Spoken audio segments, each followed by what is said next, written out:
All right, folks, for those of you that have been dealing with AT&T outages lately, there's a reason why it's happened, and I'm going to tell you guys all about it today in this video. Please do like, share, and subscribe if you're new here so you never miss an upload from the SMT. All right, looks like the outage did impact millions of people.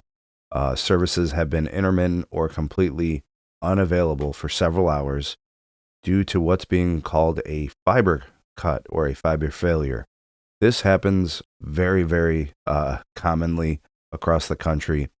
The problem with the timing of some of these outages, it's just relative to the certain time of the day. So if it happens, early day or midday, then there's obviously several hours where there's going to be, downtime and people need their connectivity. They've gotten accustomed to it, emergency calls, texting, family, access to certain things that are specific to work and productivity.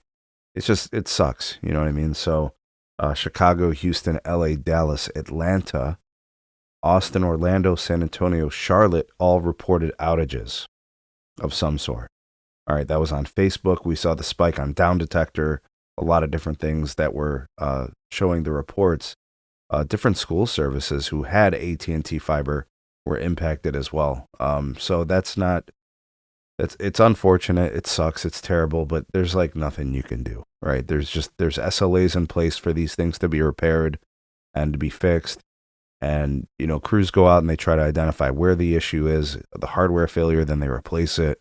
And that can take several hours and it just sucks. You know what I mean? And what are you supposed to do? You're seeing the Down Detector, 1 p.m. for AT&T Mobile services impacted. And then you see several thousands of reports on Down Detector, which likely means millions have been impacted. And I think this particular one, it was 4 or 5 hours where the mobile services had been impacted in a big way. So just to let you guys know, that was the issue. That was the impact.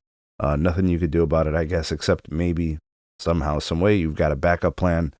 Of course, Wi-Fi in that case. And then for some people, they have multiple carriers. Right? They find ways to get low cost, prepaid MVNO options and those kind of things. But let me know what you guys experienced, if you saw any of this, and what you're able to do to kind of deal with the problem. I guess I consider myself blessed to have the channel, and then I have all these services that I use for testing. There's always a chance that I can get a backup somewhere. But sometimes there's nothing you could do. Let me know. Drop me some comments. Like, share, subscribe, check out some more videos. We'll see you guys soon on the next one.